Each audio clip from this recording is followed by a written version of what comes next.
तो 2019 के चुनाव में बीजेपी को 303 सीटें मिली थी और इस बार इसमें और ज्यादा इजाफा बीजेपी करना चाहती है।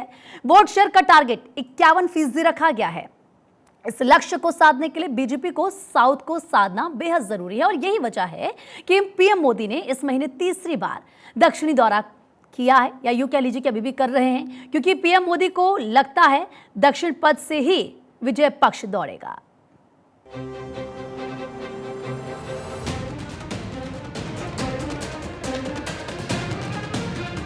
मोदी का दक्षिण पथ दौड़ेगा विजय रथ। ईश्वर भक्ति, साउथ से मिलेगी पीएम को शक्ति। प्रधानमंत्री नरेंद्र मोदी फुल एक्शन में हैं। शुक्रवार को एक नहीं बल्कि 3 राज्यों में गए और विकास का मंत्र दिया। महाराष्ट्र, कर्नाटक और तमिलनाडु के कई कार्यक्रम में पीएम मोदी शामिल हुए। यानी पीएम मोदी तूफानी दौरा कर रहे हैं। पीएम मोदी सबसे पहले महाराष्ट्र के सोलापुर पहुंचे, जहां पर सौगातों की बौछार लगा दी। हजारों करोड़ रुपए की आधारशिला रखी। पीएम मोदी ने भगवान राम को याद किया और कहा कि हमारी सरकार पहले दिन से प्रयास कर रही है कि श्री राम के आदर्शों पर चलते हुए देश में सुशासन हो, देश में ईमानदारी का राज हो। सोलापुर में पीएम मोदी ने पीएम आवास योजना के तहत बनाए गए 90,000 से अधिक घरों को लोगों को सौंपा। इस दौरान पीएम मोदी भावुक नजर आए। मुझे खुशी है कि सोलापुर के हजारों गरीबों के लिए, हजारों मजदूर साथियों के लिए हमने जो संकल्प लिया था वो आज पूरा हो रहा है।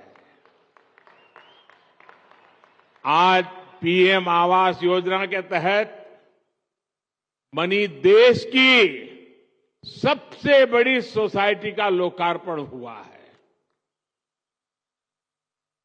और मैं जाकर के देख के आया। मुझे भी लगा कि काश मुझे भी बचपन में ऐसे घर में रहने का मौका मिला। चीजें देखता हूं, जब हमारे भगवान राम अपने भव्य मंदिर में विराजने जा रहे हैं,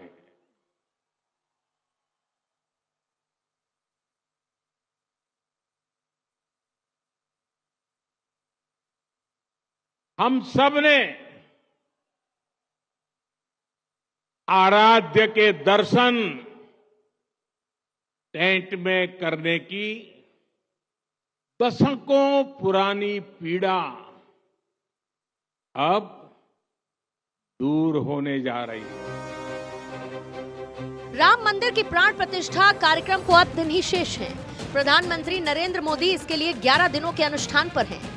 लेकिन अयोध्या में होने वाले इस भव्य कार्यक्रम के पहले प्रधानमंत्री मोदी शुक्रवार को 3 राज्यों का दौरा कर रहे हैं। सोलापुर के बाद पीएम मोदी बेंगलुरु पहुंचे और वहां पर उन्होंने दिग्गज अमेरिकी विमान कंपनी बोइंग के ग्लोबल टेक्नोलॉजी सेंटर कैंपस का उद्घाटन किया। इस मौके पर उन्होंने कहा कि इस कैंपस से भारतीय टैलेंट में दुनिया का विश्वास बढ़ेगा। हमारी एयरलाइंस ने सैकड़ों नए एयरक्राफ्ट का ऑर्डर दिया है, यानी भारत दुनिया के एविएशन मार्केट को एक नई ऊर्जा देने जा रहा है। पीएम मोदी मिशन दक्षिण के लिए जुटे हैं। 20 दिन के अंदर तीसरी बार साउथ पहुंचे। प्रधानमंत्री मोदी 3 बार दक्षिण के मंदिरों में गए, पूजा पाठ की और अब एक बार फिर से मंदिर जाने वाले हैं। तमिलनाडु के रंगनाथन स्वामी मंदिर और रामेश्वरम स्वामी मंदिर जाएंगे और पूजा अर्चना करेंगे। बीजेपी के लिए दक्षिण पथ काफी अहम है, क्योंकि यहां पर लोकसभा की 130 सीटें हैं और 2019 में बीजेपी को महज 29 सीटें मिली थी। ऐसे में बीजेपी मिशन साउथ के जरिए सीटों के इजाफे में जुटी है, क्योंकि बीजेपी जानती है कि 400 पार जाना है तो साउथ को पूरी तरह से साधना पड़ेगा।